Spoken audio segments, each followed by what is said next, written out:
everybody, I'm Katie and I'm a third year student from Leeds Beckett University, and today I'm going to show you how to make fajitas. So it's one of my favourite things to cook and also eat. It's really easy. In the current situation we're in lockdown, we're trying to avoid going to the shops and trying to use as little ingredients as possible.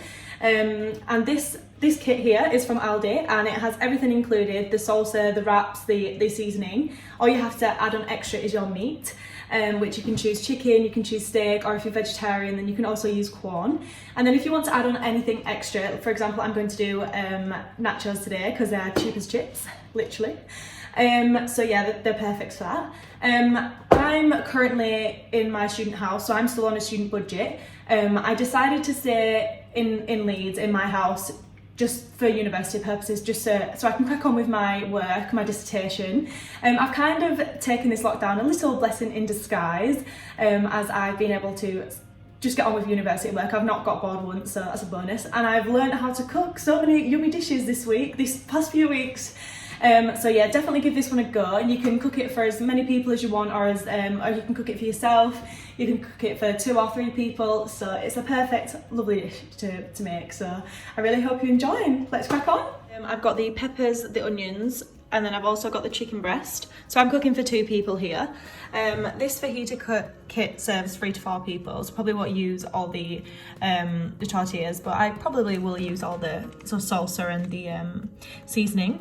And as it says there, just add the chicken, peppers and onion. And then obviously this is optional, so I've got the tortilla chips, some mozzarella, and I've also got an avocado to make some guacamole. You can buy cheap ready-made guacamole if you do want to. I just enjoy making it fresh. Then I've just got some olive oil, some salt and pepper, and yeah, we're good to go. I'm just cutting the chicken up into small pieces, as obviously you want it to fit inside the wraps.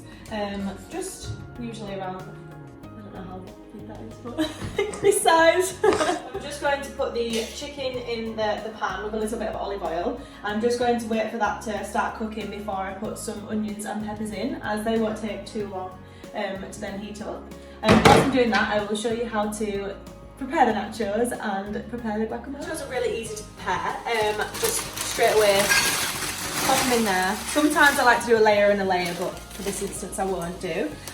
We got hot salsa, so I like to use it all as well.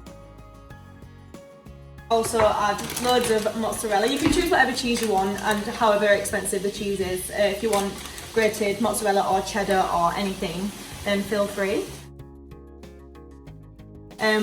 I've got some sour cream and chive dip for afterwards as well, and also obviously the guacamole will go on top as well, cook through. I'm going to put the nachos in now, as they do take around 20 minutes to fully put the onions and the peppers in. And I've just noticed it's one of your 5 a day, so who knew lockdown was so healthy. I'm just going to put like probably a quarter of the bag in for 2 people. Looks like maybe enough, and then depending on how many onions you like, probably around enough. And then you've got loads as well to put in the freezer, so stocking up with our student budget. The avocado, 1 or 2 depending how much you like avocados. Then tomatoes is optional. It's completely up to you. I like to add a few. Just if you've got them in your fridge, then feel free to add some. But chop them really finely. Just get a fork and then just start mixing it all in. Just add a little bit of salt, a little bit of pepper. Pepper will go really nicely with it. And then whilst I'm at it, I'm just going to put a little bit of... Inside the fajita kit, you've got the seasoning in this little white packet. You've got the salsa, which you don't actually add to the chicken. You can put that in a bowl so you can add to your fajitas when it's all cooked. And then you've got your wraps here as well. So we're going to grab the fajita seasoning next.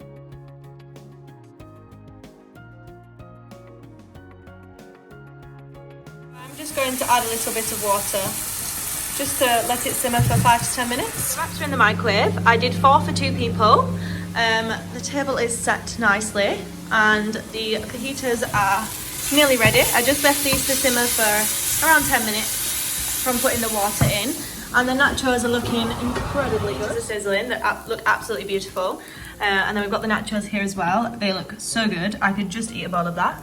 I'm going to add the sour cream on top of the nachos along with the guacamole, and then if you want to add some more salsa or some cheese, then feel free. Now, so I'm going to put a little bit of salsa. When I cook this with my friends, we always have a debate on which goes first. I'm going to put a little bit of the guac inside there. I always make it a really, really fat fajita. I'm going to put a little bit more cheese. I'm obsessed with cheese. You don't actually need this much cheese, but I just love it. I'm going to add a little bit of the fajita mix. Oh, it smells so good. I wish you could smell through the camera right now. And then, yeah, this is a bit too large, but I don't know how everyone likes to wrap it, but I like to do it like this. And then, perfect. I'm so excited. I can confirm the fajitas were a hit. We've pretty much hardly left anything. A few nachos at the bottom there. But yes, you should definitely try them. They're beautiful.